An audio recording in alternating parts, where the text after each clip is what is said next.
ॐ अज्ञानतिमिरन्धस्य ज्ञानञ्जनशलाकया चक्षुरुन्मिलितं येन तस्मै श्रीगुरवे नमः। नमः ॐ विष्णुपदाय कृष्णपृष्ठाय भूतले श्रीमते भक्तिवेदान्त स्वामिन् इति नामिने। नमस्ते सारस्वती देवे गौरवाणी प्रचारिणे निर्विशेष शून्यवादी पाश्चात्य देशतारिणे। श्रीचैतन्यमनोभीष्टं स्थापितं येन भूतले स्वयं रूप कदा मह्यं ददाति स्वपदान्तिकं। वन्देऽहं श्रीगुरो श्रीयुतापदकमलं श्रीगुरुन् वैष्णवांश्च श्रीरूपं सक्रजातं सहगना रघुनाथान्वितं तं सजीवं साद्वैतं सावधूतं परिजनसहितं कृष्णचैतन्यदेवं श्रीराधा कृष्णपादान् सहगना ललिता श्रीवृषाखन्वितांश्च। हे कृष्णा करुणा सिन्धो दीनबन्धु जगत्पते गोपेश गोपिका कान्त राधाकान्त नमस्तुते। तप्त काञ्चन गौरङ्गी राधे वृन्दावनेश्वरी वृषभानुसुते देवी प्रणमामि हरिप्रिये। नीलाचलनिवासाय नित्याय परमात्मने बलभद्र सुभद्राभ्यां जगन्नाथाय ते नमः। नमो महावदन्याय कृष्ण प्रेम प्रदायते कृष्णाय कृष्ण चैतन्य नमने गौरत्विषे नमः। वाञ्छाकल्पतरुभ्यश्च कृपा सिन्धुभ्यैव च पतितानं पावनेभ्यो वैष्णवेभ्यो नमो नमः। जय श्री कृष्ण चैतन्य प्रभु नित्यानंद श्री अद्वैत गदाधर श्रीवासदि गौर भक्त वृंद। हरे कृष्ण कृष्ण कृष्ण हरे हरे हरे राम राम राम हरे हरे। मूकं करोति वाचालं पंगुं लंघयते गिरिं यत्कृपातमहं वन्दे श्रीगुरुं दिनतारिणं परमानन्दमाधवं श्रीचैतन्य ईश्वरं। नमो ओं विष्णुपदाय कृष्णपृष्ठाय भूतले श्रीमते जयपताका स्वामी निति नामिने नमः। आचार्यपादाय निताय कृपाप्रदायिने गौरकथा धामदाय नगरग्रामतारिणे। हरे कृष्ण। उपस्थित समस्त गौर भक्त बृंदेर श्री चरण कमले आमार सश्रद्ध प्रणाम। আপনারা আশা করি ভালো আছেন, আপনাদের কৃপা ভিক্ষা চাইছি। তো আজকের আমরা চতুর্থ স্কন্ধের দ্বিতীয় অধ্যায় থেকে আমরা শুরু করব।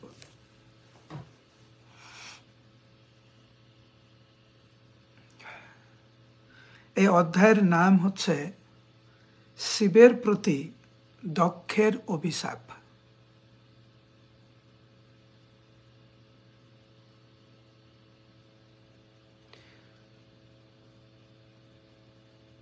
দেবাদিদেব মহাদেব উনাকে কেউ যদি অভিশাপ দিতে পারে তাহলে আমরা কোথায়? কেউ যখন আমাদের সাথে খারাপ ব্যবহার করে আমরা কতটা অবাক হই, কতটা দুঃখ পাই, কতটা ভেঙে পড়ি। কেউ যখন আমাদের নিন্দা করে আর আমরা যদি অবাক হয়ে যাই, তাহলে তাদের ক্ষেত্রে, তাদের জন্য এই অধ্যায়টি অত্যন্ত গুরুত্বপূর্ণ।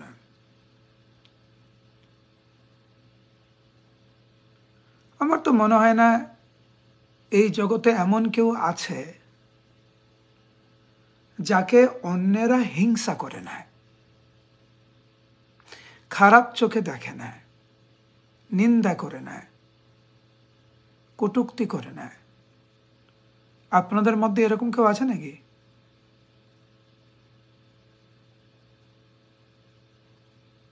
কেউ নেই।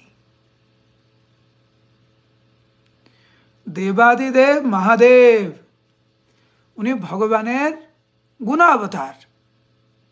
বৈষ্ণবানম যথা শম্ভু, বৈষ্ণবদের মধ্যে শ্রেষ্ঠ হচ্ছে মহাদেব। উনার মধ্যেও খারাপ গুণ দেখতে পাচ্ছে কেউ। আমরা কোথায়? এটা যেরকম ঠিক, অপর দিকে এটাও ঠিক যে আগামী কয়েকটি অধ্যায়ে বর্ণনা করা হবে বৈষ্ণব অপরাধের ভয়ঙ্কর পরিণতি। আপনি যেই হোক, বুঝতে হবে যে দক্ষ সাধারণ কেউ ছিলেন না।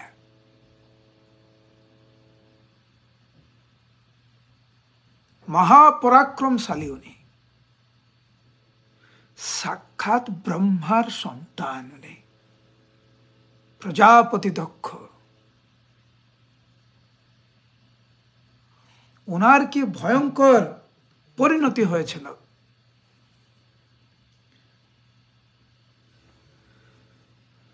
কারণ উনি দেবাদিদেব মহাদেবের মতো একজন মহাভাগবতের চরণে উনি অপরাধ করেছিলেন।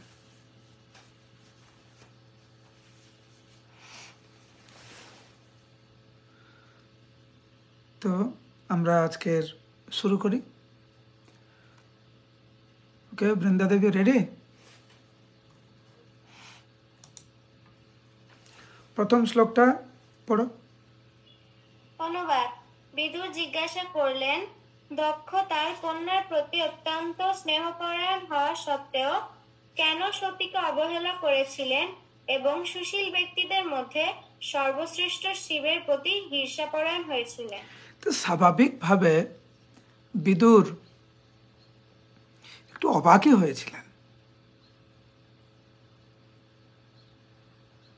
যে পিতা তার কন্যাকে এত ভালোবাসে, কেন এরকম অবহেলা করল?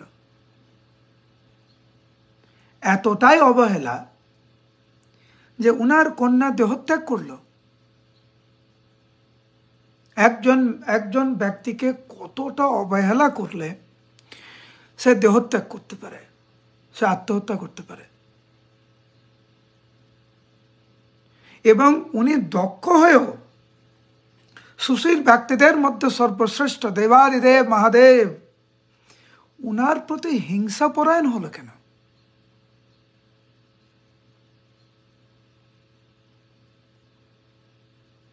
কোনো সাধারণ ব্যক্তির প্রতি হিংসা পরায়ণ হওয়াটা অনেক সময় স্বাভাবিকের মতো হয়ে যায়, কিন্তু গুরুজনের প্রতি হিংসা কেন করবে? আমরা কখনো হিংসা করি গুরুদেবকে? কখনো হিংসা করি কারণ উনি ভালো ক্লাস দেয় বলে?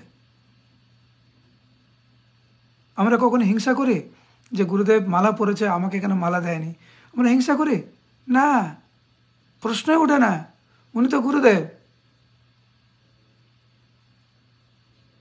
তো মহাদেব হচ্ছেন জগতের গুরু, উনি সবার গুরু, উনি ভগবানের গুণাবতার। ভগবান যার মধ্যে সংহার সম্পাদন করেন, উনার মতো একজন মহাভাগবতের প্রতি কিভাবে ঈর্ষাপরায়ণ হলেন?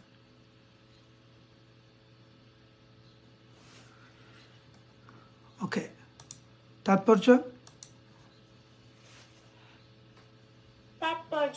চতুর্থ স্কন্ধের এই দ্বিতীয় অধ্যায়টিতে সমগ্র ব্রহ্মাণ্ডের শান্তির জন্য দক্ষ যে এক মহাযজ্ঞের আয়োজন করেছিলেন, সেই উপলক্ষে তার সঙ্গে শিবের বিরোধের কারণ বর্ণিত হয়েছে। ওকে, তো এখানে এইটা শিবকে এক মিনিট মা, তো এইটা হচ্ছে খুব অদ্ভুত একটা বিবরণ। একটু দয়া করে মন দিয়ে শুনুন। এটা আমাদের দৈনন্দিন জীবনে খুব গুরুত্বপূর্ণ।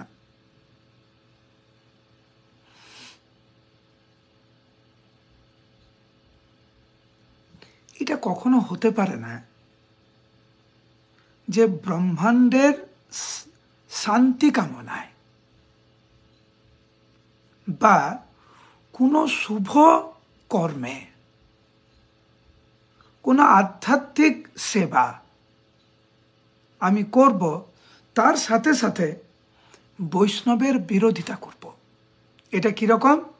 আগুন জ্বালানোর চেষ্টা করা হচ্ছে আর বালতির পর বালতি জল ঢালা হচ্ছে। বুঝতে পারছেন? একদিকে আগুন জ্বালানোর চেষ্টা করছেন,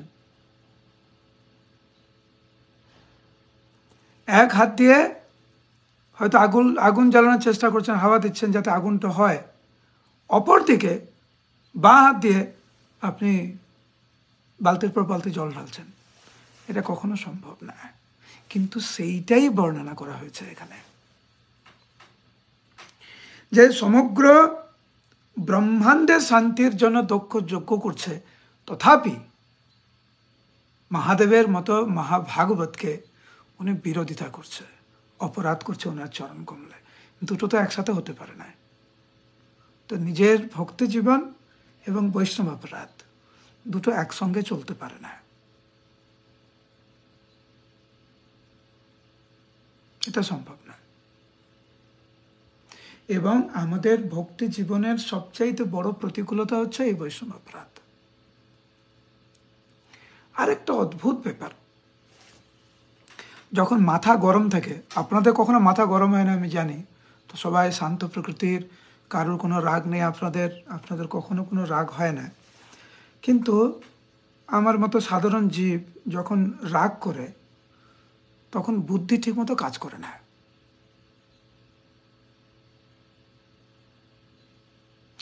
যেটা অযৌক্তিক কথা সেটাকে যুক্তি বলে মনে হয় আমার।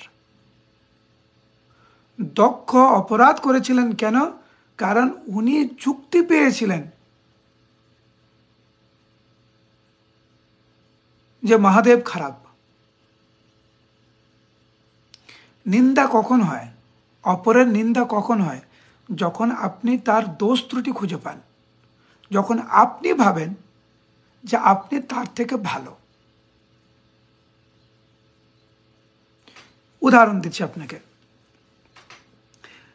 ধরুন আপনি প্রত্যেকটা দিন সকাল 7টার সময় ঘুম থেকে উঠেন। আমি বলছি না এখানে কেউ 7টার সময় ঘুম থেকে উঠে, সবাই তো বৈষ্ণব নয়, আগে আগে উঠেন। আমি উদাহরণ দিচ্ছি। ধরুন কেউ সকালে 7টার সময় ঘুম থেকে উঠে, আপনি প্রত্যেকদিন সকালে 7টার সময় ঘুম থেকে উঠেন। আপনি এমন কারোকে নিন্দা করতে পারবেন যে 6:30টায় উঠে? আপনি বলতে পারবেন এ কত খারাপ 6:30টায় উঠে? কেন কেন বলবেন না আপনি? কারণ আপনি তো 7টার সময় উঠেন, তাই না? কেউ যদি এত প্রসাদ পায় প্রত্যেক দিন, সকালবেলা এত প্রসাদ পায়, দুপুরে এত প্রসাদ পায়, রাত্রে এত প্রসাদ পায়, আবার মাঝখানে এত প্রসাদ পায়, দিনে 4-5 বার প্রসাদ পায়, সে অন্য কারোর নিন্দা করতে পারবে যে একটু বেশি প্রসাদ পায়? না। কেন? কারণ সে তো নিজে পায়। তো নিন্দা কখন হয়? যখন আমি ভাবি যে আমি আপনার থেকে ভালো, তখনই নিন্দা আসে। বাবা মা সন্তানকে বলে, ওঠ রে ওঠ রে, ঘুম থেকে ওঠ রে, 5টা বেজে গেল, 5:30 বেজে গেল, ওঠ রে। কেন কেন বলতে পারে? কারণ বাবা মা আগে ঘুম থেকে উঠে গেছে। বাবা মা যদি ঘুমিয়ে ঘুমিয়ে বলে আরে ওঠ রে ওঠ রে, এটা তো হবে না। তো এইখানে প্রজাপতি দক্ষ উনি ভাবছেন উনি মহাদেবের থেকেও ভালো, সেই জন্য উনি নিন্দা করছে।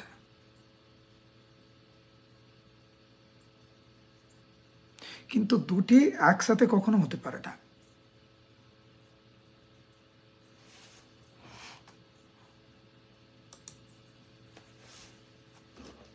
এখানে শিবকে সুশীল ব্যক্তিদের মধ্যে সর্বশ্রেষ্ঠ বলে বর্ণনা করা হয়েছে, কারণ তিনি কারোর প্রতি ঈর্ষাপরায়ণ নন। তিনি সমস্ত জীবের প্রতি সমদর্শী এবং অন্য সমস্ত সদ্গুণ তার মধ্যে বিরাজমান। ওকে, এক মিনিট।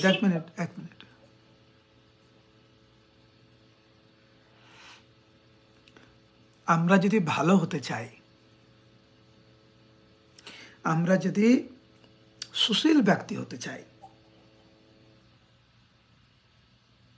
তার অন্যতম প্রধান গুণ হচ্ছে যে কারোর প্রতি ঈর্ষা থাকবে না, অপরের প্রতি হিংসা থাকবে না। এটা হচ্ছে সুশীল ব্যক্তিদের মধ্যে সর্বশ্রেষ্ঠ। আমি ভালো হতে চাই কিন্তু অপরকে হিংসা করি, এটা তো হতে পারে না। এখন হিংসা, অনেক প্রকার হিংসা হয়, আপনারা সবাই জানেন। আমার মনে হয় না যে কারুকে বলতে হবে যে হিংসা মানে কি আমি জানি না। এখানে কেউ আছেন যিনি বলবেন যে হিংসা মানে কি বুঝি না? না। কেন? কারণ প্রত্যেকটা দিন কোনো না কোনো বিষয়ের উপরে, কোনো না কোনো ব্যক্তির উপরে আমাদের একটু হিংসা হয়।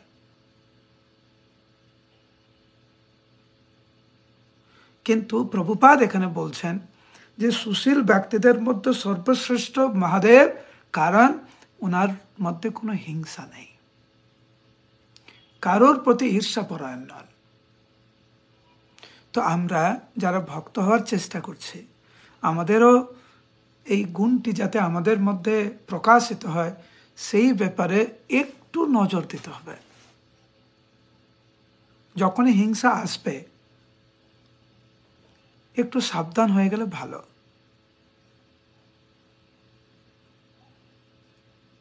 আমি আবার বলছি, আমি কিন্তু এখানে কেউ কেউ হয়তো ভাবতে পারেন যে আমি হয়তো আপনাকে বলছি,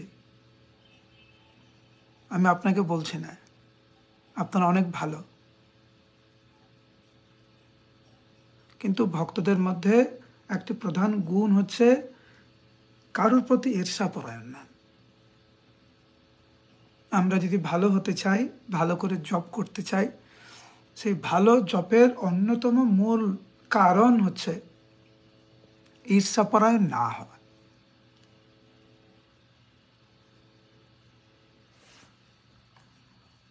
নেক্সট। শিব শব্দটির অর্থ হচ্ছে মঙ্গলময়।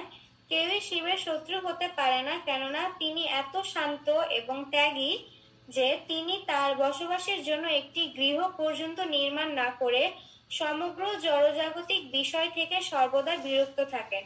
তাহলে দক্ষ, যিনি তার প্রিয় কন্যাকে এমন একজন সুশীল ব্যক্তির কাছে সম্প্রদান করেছিলেন, তিনি কেন সেই শিবের প্রতি এত প্রবল শত্রুতা প্রদর্শন করেছিলেন যে তার কন্যা এবং শিবের পত্নী সতী দেহত্যাগ করেছিলেন? তো আমরা আলোচনা করছিলাম আজকে ক্লাসে, প্রথমে আমি বললাম যে মহাদেবের মতো ব্যক্তিত্ব, মহাভাগবত, যার মধ্যে কোনো হিংসা নেই, যিনি ত্যাগের মূর্ত প্রকাশ, উনি সংহারকারী কিন্তু উনি পুরো শান্ত, যার কৃপায় একজন এই জড়জগতের সর্বোচ্চ পদ পেতে পারে, তার একটা বাড়িও নেই, তার প্রতি হিংসা। সেই জন্য একজন ভক্ত কখনো অবাক হয় না তার প্রতি কেউ যখন ঈর্ষাপরায়ণ হন। শিবের প্রতি যদি ঈর্ষাপরায়ণ হতে পারে, তাহলে আমরা কোথায়?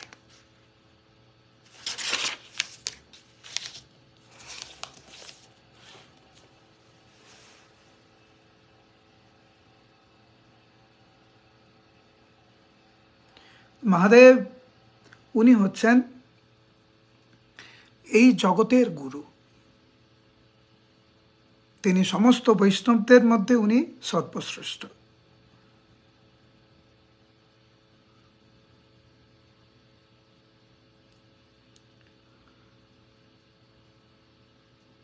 এবং দক্ষ ওনার কন্যা সতীর প্রতি এতটাই অবহেলা করেছিলেন যে সতী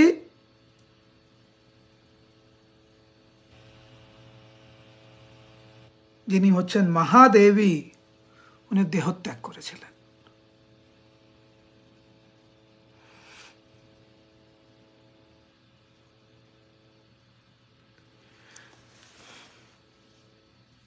আমরা কিন্তু কোনো না কোনো বিষয়ের প্রতি আসক্ত এই জগতে।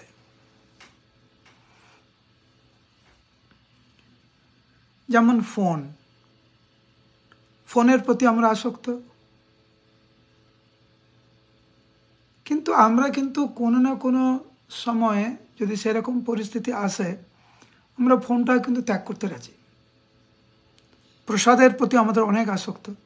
ধরুন আপনার প্লেটে 2টো রসগোল্লা আছে, আপনি চাইছেন 2টো রসগোল্লা পেতে, হঠাৎ করে একজন চলে এসেছে, সে দেখছে আপনার প্লেটে 2টো রসগোল্লা, তো একজন বলছে পাওয়া যাবে একটি, আপনার কাছে তো 2টো আছে।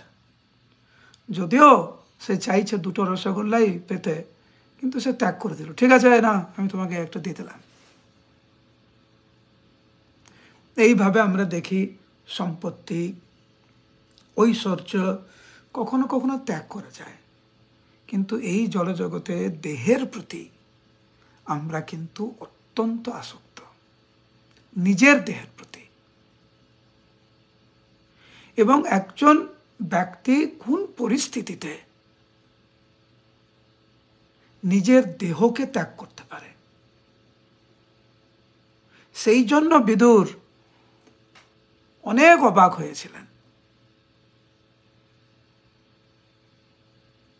যে কি কারণে শ্বশুর এবং জামাতা এমনই তিক্ত কলহে লিপ্ত হয়েছিলেন, যার ফলে মহাদেবী সতী দেহত্যাগ করছিলেন।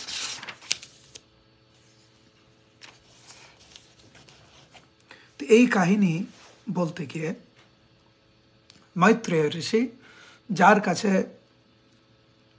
বিদুর প্রশ্ন করেছিলেন, তিনি উত্তর দিতে লাগলেন যে কিভাবে পূর্বে এই বিশ্ব ব্রহ্মাণ্ডের শান্তির জন্য, এই সৃষ্টি কার্যে যারা লিপ্ত ছিলেন, মরীচি, দক্ষ, বৈশিষ্ট্য সমস্ত দেবতারা, তারা একত্রিত হয়ে এক বিশাল যজ্ঞ অনুষ্ঠান করছিলেন, যেখানে মহাদেব এবং এমনকি ব্রহ্মা স্বয়ং উপস্থিত ছিলেন।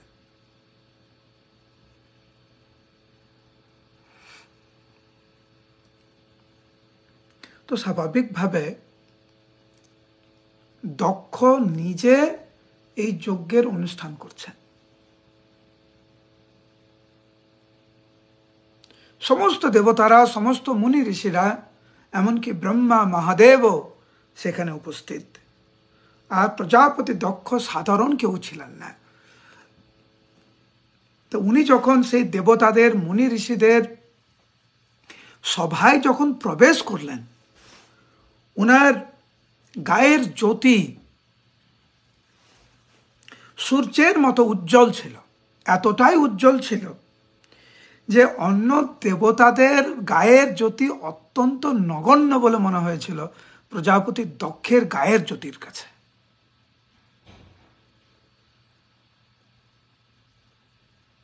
এ এক অদ্ভুত বর্ণনা। যেখানে ইন্দ্র, চন্দ্র, সূর্য, বরুণ আদি দেবতারা রয়েছে, তাদের অঙ্গজ্যোতি দক্ষের কাছে অত্যন্ত নগণ্য ছিল। এইখান থেকে বোঝা যায় যে দক্ষ কতটা প্রভাবশালী ছিল,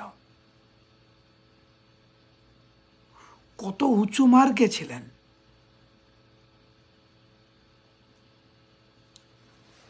শুধু তাই নয়, যখন যখন প্রজাপতি দক্ষ যখন সেই সভায় যখন প্রবেশ করেছিলেন, কেবলমাত্র 2 জন ব্যক্তি, ব্রহ্মা এবং মহাদেব, উঠে দাঁড়াননি। আর বাকি সমস্ত মুনি ঋষিরা, সমস্ত দেবতারা উঠে দাঁড়িয়ে প্রজাপতি দক্ষকে সম্মান জানিয়েছিলেন। তার মানে মহাদেব এবং ব্রহ্মার পরে যাকে সবাই সম্মান করতেন, তিনি হচ্ছেন দক্ষ। এত উঁচু পদে গিয়েও বুদ্ধি কাজ করল না।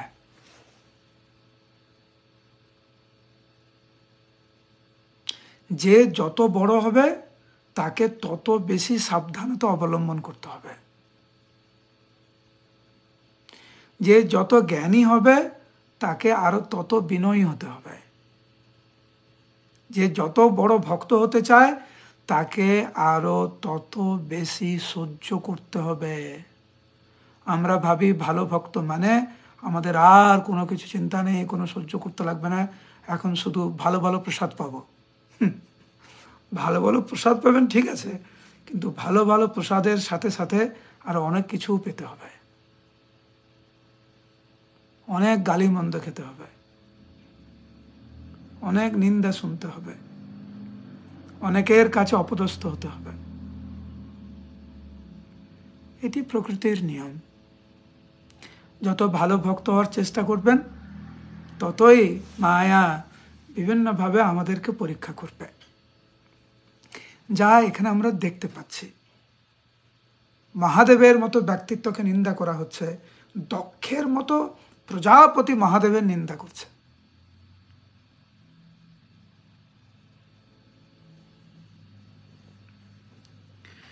এমনকি ব্রহ্মা, যিনি হচ্ছেন দক্ষের পিতা, হয়তো উঠে দাঁড়াননি, কিন্তু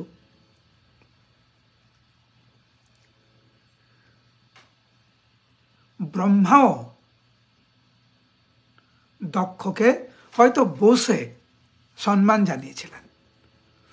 অনেক সময় দেখবেন কোনো সিনিয়র ভক্ত আমরা যখন ওনাদের সামনে যাই, ওনারা সম্মান জানায়, হরি বল, হরে কৃষ্ণ, কেমন আছেন, কবে আসলেন, বসুন বসুন, প্রসাদ পাবেন কিনা। সিনিয়র ভক্ত, অনেক সিনিয়র, কিন্তু সম্মান জানায়। এখন কোনো সিনিয়র ভক্ত যদি আমাকে সম্মান জানায় আর আমি যদি ভাবতে শুরু করি এই সিনিয়র ভক্ত আমাকে সম্মান জানাচ্ছে, তাহলে আমি ওনার থেকে এখন বড়, এ বোকামি। সিনিয়র ভক্ত, যারা উন্নত ভক্ত, তারা তো সম্মান দেবে, এটা তাদের স্বভাব। আমরা যেন না বুঝে বসি যে হ্যাঁ সম্মান দিচ্ছে মানে আমি ওখানে পৌঁছে গেছি। খুব সাবধান। এইটাই ভুল করলো প্রজাপতি দক্ষ। ব্রহ্মা যখন ওনাকে সম্মান জানালেন, আরো বেশি অহংকার হয়ে গেল। দক্ষ বসল ওনার আসনে, কিন্তু দেখছে সবাই উঠে দাঁড়িয়েছে, ব্রহ্মাও বসে বসেও সম্মান জানিয়েছে দক্ষকে, কিন্তু একমাত্র একজন উঠে দাঁড়ায়নি। তিনি হচ্ছেন মহাদেব তিনি হচ্ছেন দেবাদিদেব মহাদেব।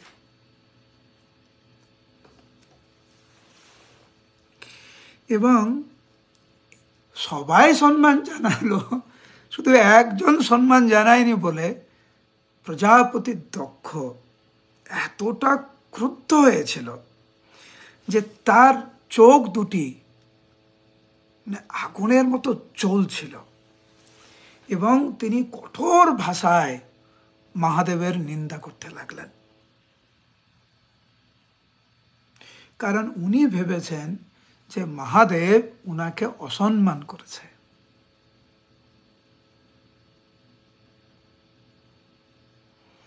উনি উনার জামাইবাবু মহাদেব ওনার থেকেও সম্মান পাওয়ার যোগ্য। আমার বাবা যদি আমাকে সম্মান দিতে পারে, তাহলে আমার জামাই কেন দেবে না? ভুলে যাচ্ছে যে উনার বাবা ব্রহ্মা কোন পর্যায়ের ভক্ত এবং উনার জামাই কোন পর্যায়ের ভক্ত, সেটা ভুলে গেছে। এক। দ্বিতীয়ত, মহাদেব কোন অবস্থায় ছিলেন যার দরুন উনি বাহ্যিকভাবে উনাকে মানে ওনার শ্বশুর মশাই বলো তো, শ্বশুর মশাইকে উনি সম্মান দিতে পারেনি, সেই ব্যাপারে দক্ষ একটুও চিন্তা করল না। কঠোর ভাষায় উনি বলতে লাগলেন। কিভাবে বলতে লাগলেন? আপনাদের কখনো এরকম হয়েছে? শুনেছেন কখনো একজন চিৎকার করে করে বলছে, হরিব আমি কিন্তু রাগ করিনি, আমি রাগ না করেই বলছি, কিন্তু শুনেছেন কখনো? আমি অনেকবার শুনেছি ভক্তরা রেগে রেগে বলছে সে রাগ করেনি। এটা একটা অদ্ভুত। আমি বললাম না, কার যখন অনেক রাগ হয় তার বুদ্ধি কাজ করে না। এইখানে দক্ষ বলার আগে সবাইকে বলে দিচ্ছে, শুনুন আমি সবাইকে বলছি, আমি এখন যেটা বলতে যাচ্ছি এটা হিংসার জন্য বলছে না, কিন্তু আমি কিন্তু রাগ করিনি, আমার মধ্যে কোনো হিংসা নেই, কিন্তু তোমরা কিন্তু ভাববে না যে আমার মধ্যে হিংসা আছে সেই জন্য আমি এরকম করে বলছি। না না না, এই জন্য আমি বলছি না, আসল কথাটাই তোমাদেরকে বলছি। আমি বললাম যে কারোর বুদ্ধি যখন পথভ্রষ্ট হয়, কারো বুদ্ধি যখন নষ্ট হয়ে যায়, সে তখন বৈষ্ণব অপরাধ করার অজুহাতও খুঁজতে পারে খুব সুন্দরভাবে, এবং অনেক অনেক সুন্দর সুন্দর অজুহাত সে পায়।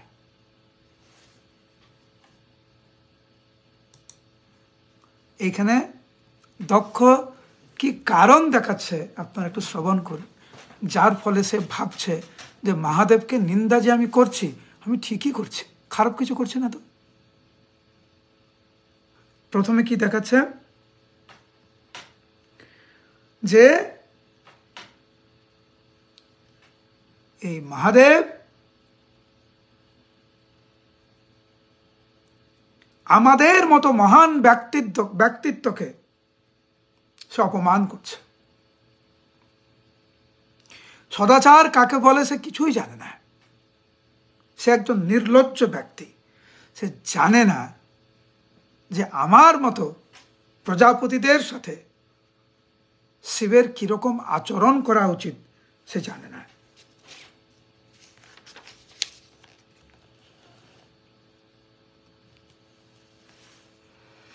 সে জানে না যেহেতু আমি তার শ্বশুর মশাই, সেই জন্য আমি পিতৃতুল্য এবং আমি তার গুরুজন। আমি আমার কন্যাকে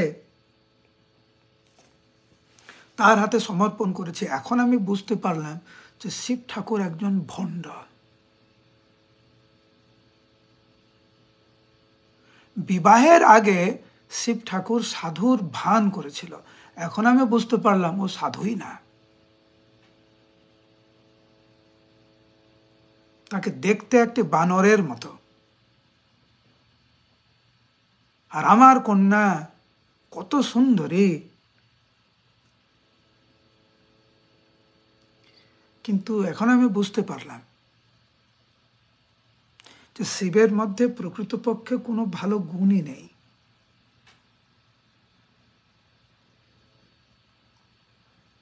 আমার মতো ব্যক্তিত্বকে সে স্বাগত জানালো না, তো এত বড় সাহস।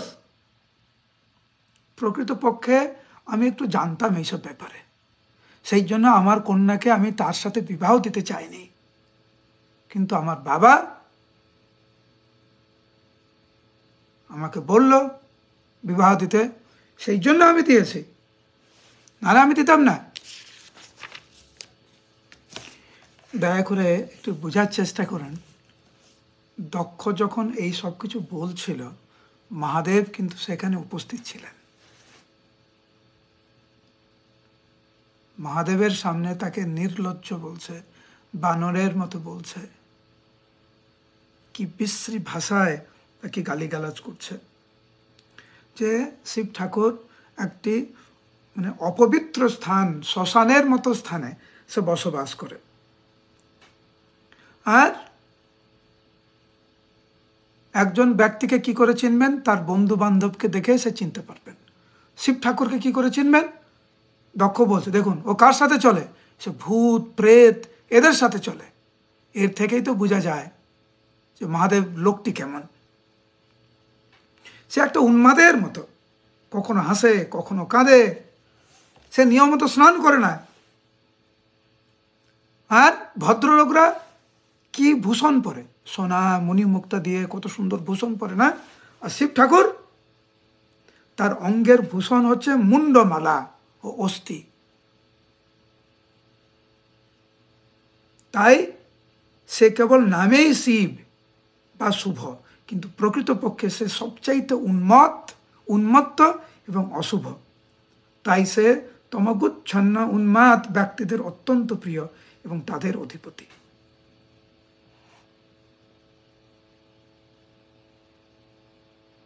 কত কঠোর ভাষা প্রয়োগ করছেন।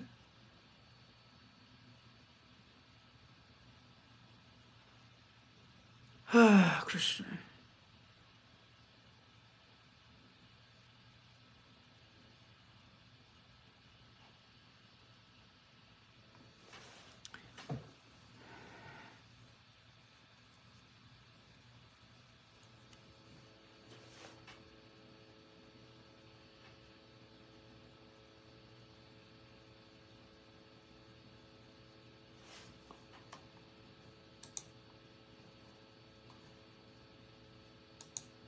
আনমিউট করো।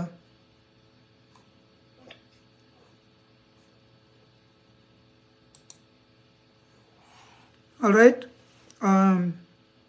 14-15 নম্বর শ্লোকের তাৎপর্য অল্প অল্প করে পড়ো, তারপর আমি বলবো।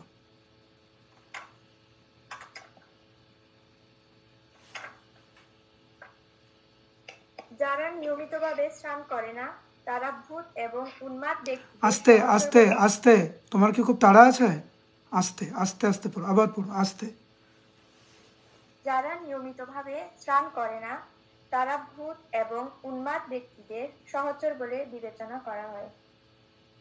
শিবকে ঠিক সেই রকমই মনে হয়, কিন্তু তার শিব নামটি অত্যন্ত উপযুক্ত, কারণ তিনি তমগুণাচ্ছন্ন ব্যক্তিদের প্রতি অত্যন্ত দয়ালু। যেমন তারা নিয়মিতভাবে স্নান করে না, সেই সমস্ত অশুচি নেশাখোরদের প্রতি শিব এতই কৃপালু যে তিনি এই সমস্ত প্রাণীদের আশ্রয় প্রদান করেন এবং ধীরে ধীরে তাদের আধ্যাত্মিক চেতনায় উন্নতি করেন। ওকে, তো এইখানে দুটি বিষয় উল্লেখ করা হয়েছে। একটি হচ্ছে স্নানের গুরুত্ব। আপনারা সবাই জানেন, কার্তিক মাসে কেউ যদি শুধু ভোরে স্নান করে, আর কিছু করতে লাগবে না, শুধু স্নান করে, তাহলে সে সমস্ত তীর্থে স্নান করার ফল পাবে। শুধু স্নান। ভক্তরা সাধারণত নিয়মিতভাবে স্নান করে। আপনারা তো জেনে অবাক হবেন যে অনেকে আছেন এই জগতে, তারা মাসের পর মাস স্নান করে নেয়, সপ্তাহে একবার করে স্নান করে, মাসে একবার করে স্নান করে। ওদের কাছে স্নান করা মানে একটা বিরাট ব্যাপার। কিন্তু এখানে প্রভুপাদ বলছেন যে যারা নিয়মিতভাবে স্নান করে না তারা ভূত এবং উন্মাদ ব্যক্তিদের সহচর বলে বিবেচনা করা হয়। মহাদেবের ব্যাপারটা পুরো আলাদা। যারা সবচাইতে নিম্ন স্তরের মানুষ, মহাদেব কৃপা করে তাদেরকে উদ্ধার করেন, ধীরে ধীরে তাদেরকে সঠিক পথে নিয়ে আসেন। তো দক্ষ যে বলছে যে মহাদেব হচ্ছে অসুচি, এটা ভুল। মহাদেবের কৃপার ফলে, তার সান্নিধ্যে আসার ফলে তো এই সমস্ত ভূত প্রেত উন্মাদ ব্যক্তিরা তারা হচ্ছে ধীরে ধীরে আধ্যাত্মিক চেতনায় উন্নতি পায়।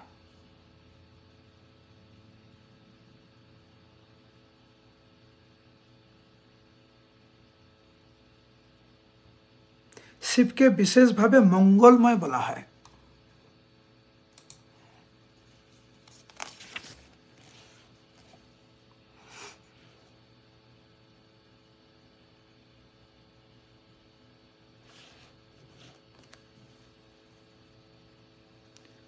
এটা পড়তেই কেমন লাগছে আমার। ভাগবতের কাহিনী আমরা যদি পড়ি, আমরা আশা করি যে কমপক্ষে এইরকম অপরাধ থেকে আমরা দূরে থাকতে পারবো।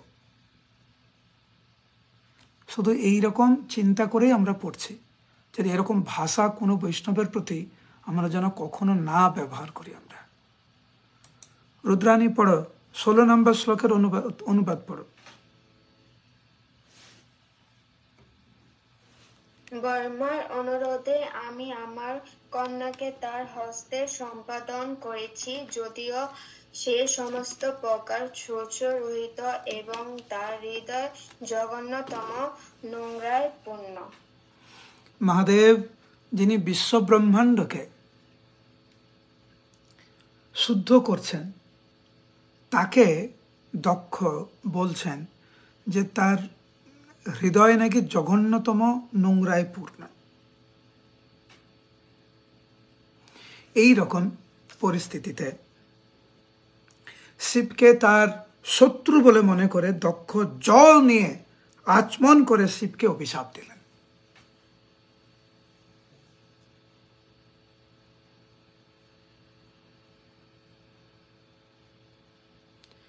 দেবতারা যজ্ঞের নৈবেদ্য লাভের অধিকারী, কিন্তু সমস্ত দেবতাদের মধ্যে সবচাইতে অধম শিব যোগ্য ভাগ পাবে না।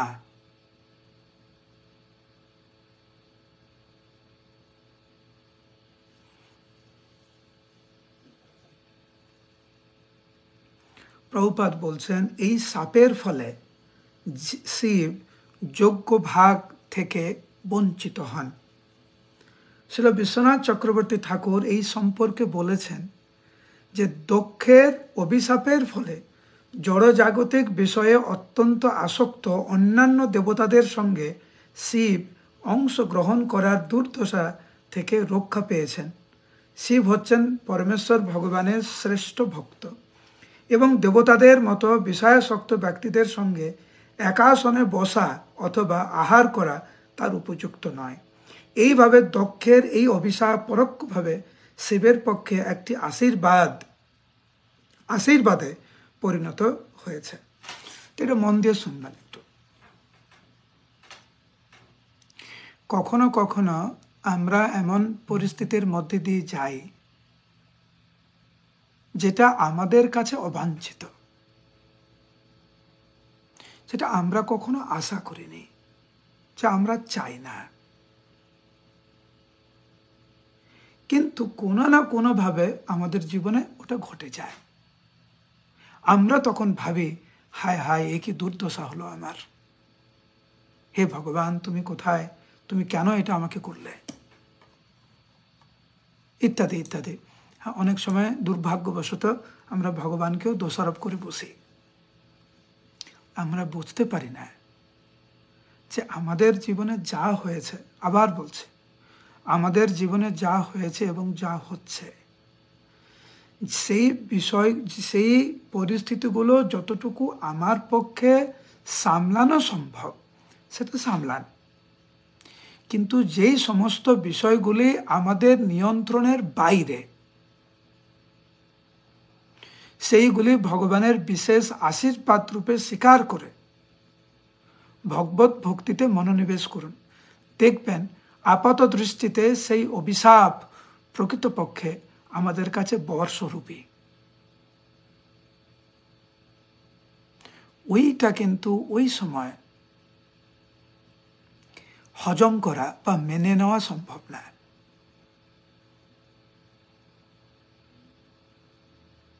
অনেক কঠিন কাজ। দক্ষ মহাদেবকে অভিশাপ দিলেন যে উনি যোগ্য ভাগ পাবে না। তো স্বাভাবিকভাবে অন্য দেবতারা একটু অবাক হয়েছেন, কিন্তু মহাদেবের কাছে এইটি প্রকৃতপক্ষে একটু বর ছিল।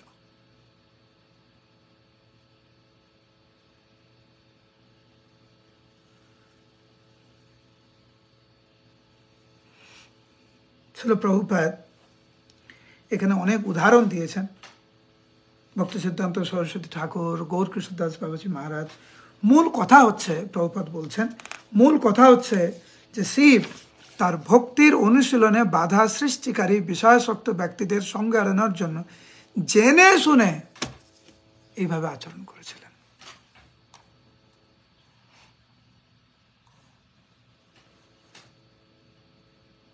আমি জানি না আপনারা আমার এই ক্লাস শুনেছেন কিনা। আমি কয়েকদিন আগে একটা ক্লাস দিয়েছিলাম মায়াপুরে, যে বৈষ্ণবের ক্রিয়া মুদ্রা বিজ্ঞতে না বুঝায়। মহান বৈষ্ণবরা কিভাবে আচরণ করেন এটা আমাদের তথাকথিত পাণ্ডিত্যের মাধ্যম দিয়ে এটা বোঝা সম্ভব নয়।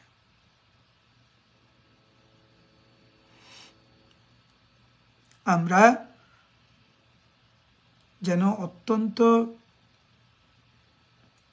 সজাগ থাকি আমাদের ভক্তি জীবনে, যাতে প্রজাপতি দক্ষ যে ভুলগুলো করেছিল সেগুলো যাতে আমরা না করি, সেই ব্যাপারে যেন আমরা অত্যন্ত সতর্ক থাকি।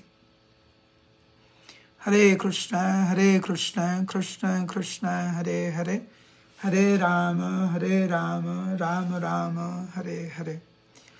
হরে কৃষ্ণ। তো যেহেতু আমি এখন দেশের বাইরে আছি,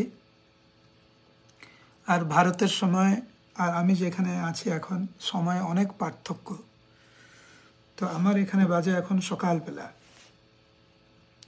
তো আপনাদের ওখানে রাত্রিবেলা। এখন প্রায় 12 ঘন্টা 13 ঘন্টা ডিফারেন্স। সেই জন্য আগামী কয়েকদিন আমি এখানে থাকব। সেই জন্য আমি যখন আপনাদের ক্লাসের জন্য নোটিফিকেশন পাঠাবো, যারা নোটিফিকেশন পান তারা দয়া করে একটু সময়টা দেখে নেবেন।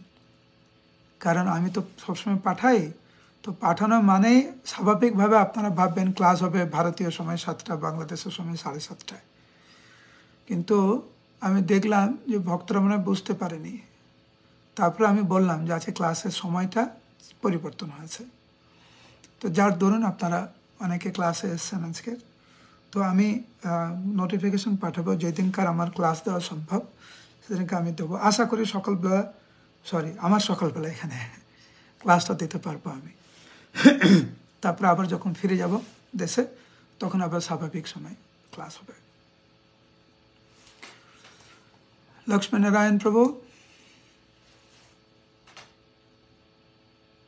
আপনি হাত তুলেছেন। হরে কৃষ্ণ প্রভু, দণ্ডবত প্রণাম। ধন্যবাদ প্রভু। আপনি যে কথাটি বললেন যে কোনো ভক্তের প্রতি যদি কোনো মনোমালিন্য হয় তো প্রভু রাগ হয়, কিন্তু সেটা আমরা কিভাবে সংবরণ করব, যদি একটু বলেন প্রভু, খুব ভালো হয়। শুধু একটু চিন্তা করুন প্রভু, দক্ষ বৈষ্ণব অপরাধ করেছিল, সেই জন্য তার মস্তক ছেদন করা হয়েছিল।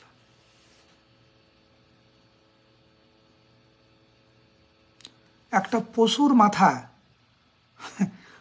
বসিয়ে দেওয়া হয়েছিল। পরে আমরা শুনব, কোনো ভক্ত যখন বৈষ্ণব অপরাধের ফল যখন শুনে আশা করা যায়, ভক্তরা সাবধান হবে। আমরা কিছুদিন আগে শিল প্রভুপাদেরই তাৎপর্য থেকে আমরা পড়ছিলাম সেখানে প্রভুপাদ পরিষ্কার করে ভাগবতের একটি শ্লোক উনি উদ্ধৃতি দিয়ে, পুরাণের বিভিন্ন শ্লোকের উদ্ধৃতি দিয়ে প্রভুপাদ বলছিলেন যে কেউ যখন বৈষ্ণবাপরাধ করে, তার আয়ু, তার শ্রী, তার ঐশ্বর্য, তার সমস্ত মঙ্গল যা যা কিছু আছে সব নষ্ট হয়ে যায়। তোমরা জেনে শুনে কেন বিষ খেতে যাব? জানিয়া শুনিয়া বিষ খাইন, কেন করতে যাব? এই জীবনে সবকিছু শেষ, পরের জীবনে সবকিছু শেষ, কেন করতে যাব আমরা? কেউ যখন বৈষ্ণব অপরাধের যে ভয়ানক ফল যখন বুঝতে পারে, তখন সে বৈষ্ণব অপরাধ থেকে দূরে থাকে। হরে কৃষ্ণ। অনেক সূত্রধর। হরে কৃষ্ণ প্রভু, দণ্ডবোধ প্রণাম। প্রভু, আপনি মায়াপুরে ভাগবতম কয়েকদিন আগে ভাগবতম ক্লাসে বলেছিলেন যে মহাপুরুষ নতুন গোস্বামীকে বলছে ভক্তি মুক্তি সিদ্ধির জন্য ভক্তরা লালায়িত হয় না। প্রভু, আমি এটা বুঝতে পারতেছি না, কি আমরা কি ভগবানের কাছে ভক্তি প্রার্থনা করতে পারি না? ভক্তি না, ভক্তি দুটো আলাদা জিনিস। ভক্তি আর ভক্তি, ভক্তি হচ্ছে কেবলমাত্র ভগবানের সন্তুষ্ট বিধানের জন্য সেবা করা, একে বলে ভক্তি। ভক্তি হচ্ছে আত্মকেন্দ্রিক জীবন। ভক্তি হচ্ছে ভগবানের উদ্দেশ্যে, কৃষ্ণের উদ্দেশ্যে, আর ভক্তি হচ্ছে নিজের উদ্দেশ্যে। আত্ম ইন্দ্রিয় প্রীতিবাঞ্ছা তারে বলে কাম, সেকে বলে ভক্তি। কৃষ্ণ ইন্দ্রিয় প্রীতিবাঞ্ছা ধরে প্রেম নাম, তাকে বলে ভক্তি। ওটা আমি ভক্তি বলিনি, ভক্তি বলেছি। হরে কৃষ্ণ। উপেন্দ্র। প্রভু হরে কৃষ্ণ, দণ্ডবোধ প্রণাম আপনার শ্রীচরণে। ধন্যবাদ। এতক্ষণ আমাদের মাঝে এই ভাগবতের অমৃত কথা শ্রবণ করানোর জন্য কৃতজ্ঞতা প্রকাশ করছি। প্রভু, কেউ যখন আমাকে দোষ প্রদান করে তখন সেটা সহ্য করা যায়, কিন্তু মহান মহান বৈষ্ণবরা যারা শিল প্রভুপাদের চরণে আত্মসমর্পণ করে চট্টগ্রামের এত বিশাল প্রচার কার্যকে এগিয়ে নিয়ে যাচ্ছে। হরে কৃষ্ণ। ভাগবত ক্লাসের মতোই রাখা উচিত। এখানে কোনো ম্যানেজমেন্ট ইত্যাদি ইত্যাদি আপনার ব্যক্তিগত অভিমত ওটা ব্যক্তিগত স্তরে প্রকাশ করা উচিত। আমরা যেন কখনো ভাগবত ক্লাসকে অন্যভাবে ব্যবহার না করি, খুব সাবধান।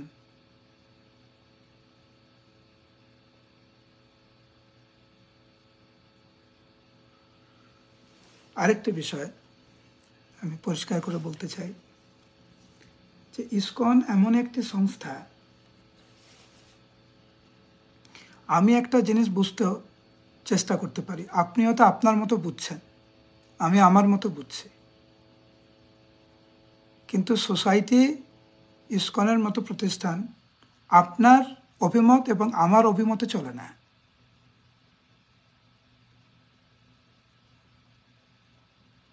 সেইখানে ম্যানেজমেন্টের বিভিন্ন স্তর রয়েছে, গুরুবর্গরা রয়েছে, তাদের সিদ্ধান্তকেও সম্মান দিতে শিখতে হবে আমাদেরকে।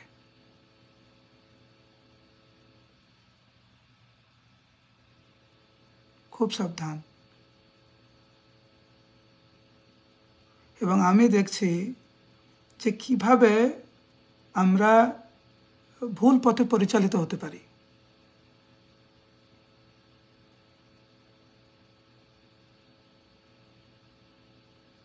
কারুর যদি ব্যক্তিগত স্তরের যদি কারুর কোনো সন্দেহ থাকে তো ব্যক্তিগত স্তরে কোনো সিনিয়র ভক্তের কাছে যাওয়া উচিত।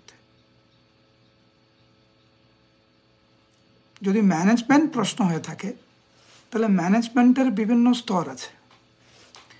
যদি আধ্যাত্মিক প্রশ্ন হয়ে থাকে তাহলে আধ্যাত্মিক ভক্তদেরও বিভিন্ন স্তর আছে। আমাকে বুঝতে হবে কি প্রশ্ন, আমার ম্যানেজমেন্ট প্রশ্ন না আধ্যাত্মিক প্রশ্ন। ম্যানেজমেন্ট প্রশ্ন থাকে তাহলে যাকে নিয়ে সন্দেহ তার কর্তৃপক্ষকে জিজ্ঞাসা করতে হবে। সেই কর্তৃপক্ষের উত্তরে যদি আমরা খুশি না হই তাহলে তার কর্তৃপক্ষের কাছে যেতে হবে আমাদেরকে। এটি নিয়ম।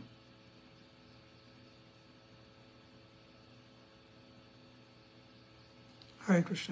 আমি সবাইকে অনুরোধ করছি, কোনো ম্যানেজমেন্টের ইস্যু এই ক্লাসে নিয়ে আসবেন না। এটা ম্যানেজমেন্ট ক্লাস না। এটা আপনার মনে কি আছে সেইটা নিয়ে ভাগবতের সাথে জুড়ে দিলেন, এটা ভুল।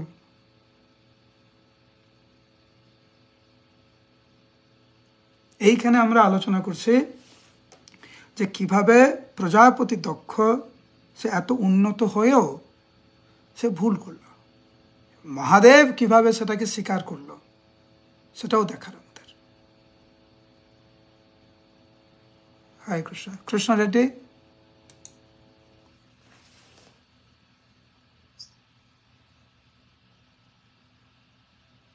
আমি তোমার কথা শুনতে পাচ্ছি না।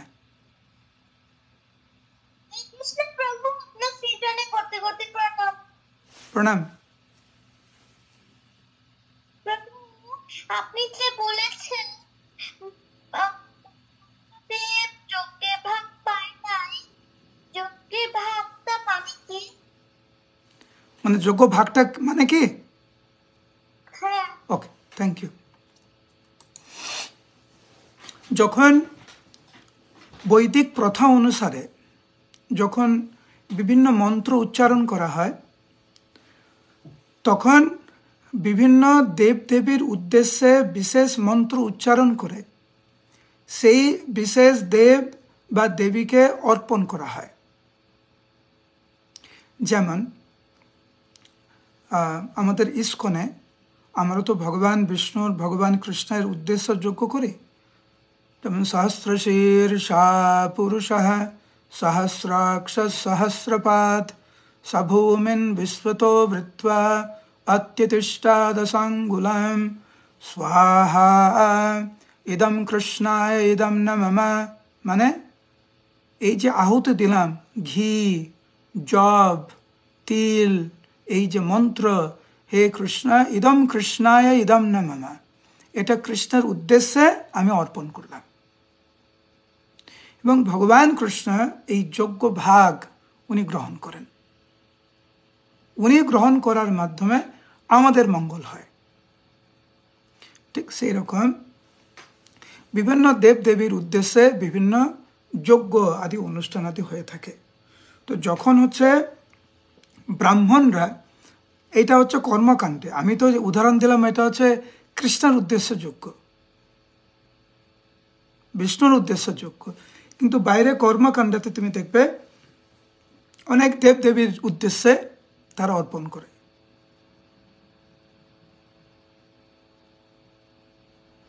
তো এখানে দক্ষ বলছে যে শিব ঠাকুরকে শিব ঠাকুর এই যজ্ঞ ভাগ পাবে না।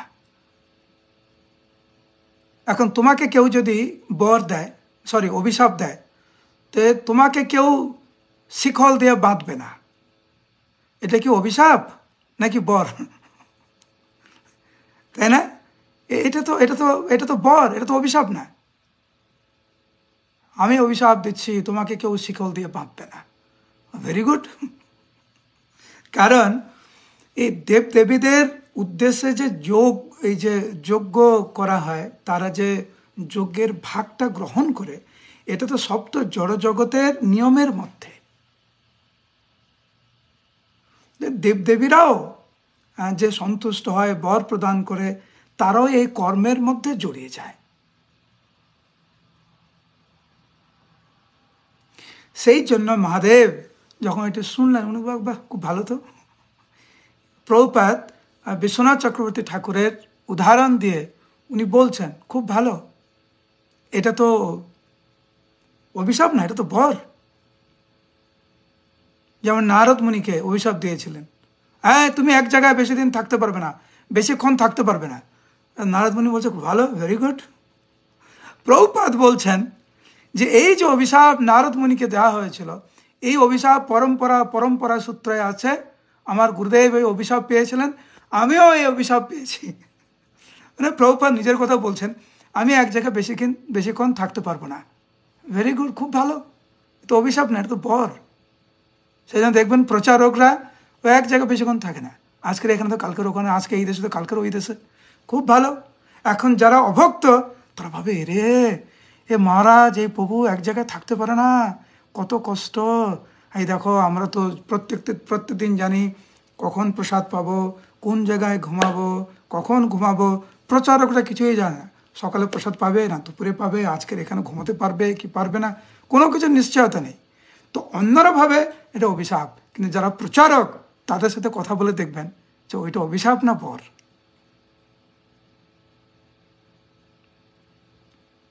এটা বোঝা দরকার।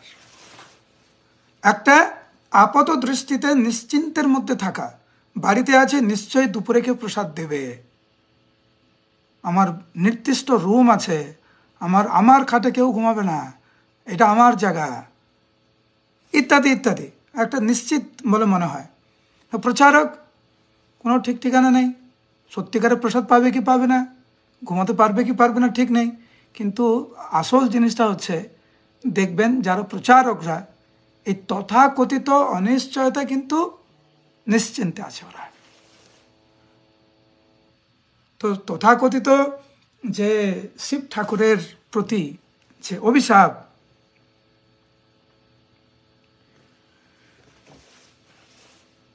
এটা অ্যাকচুয়ালি দক্ষের অভিশাপ ছিল না, এটা বর ছিল। আর দক্ষ সাহায্য করেছে, এই যোগ্যভাগ পাবে না। Very good. যোগ্যভাগ পাওয়া মানেই তো এই জড়জগতের প্রতি আরো বেশি নিজেকে আরো বন্ধন করা। এরা এই জড়জগতে তথাকথিত ভালো এবং মন্দ উভয়ই এই জড়জগতের প্রতি আকর্ষণ বেশি করে জাগরিত করে।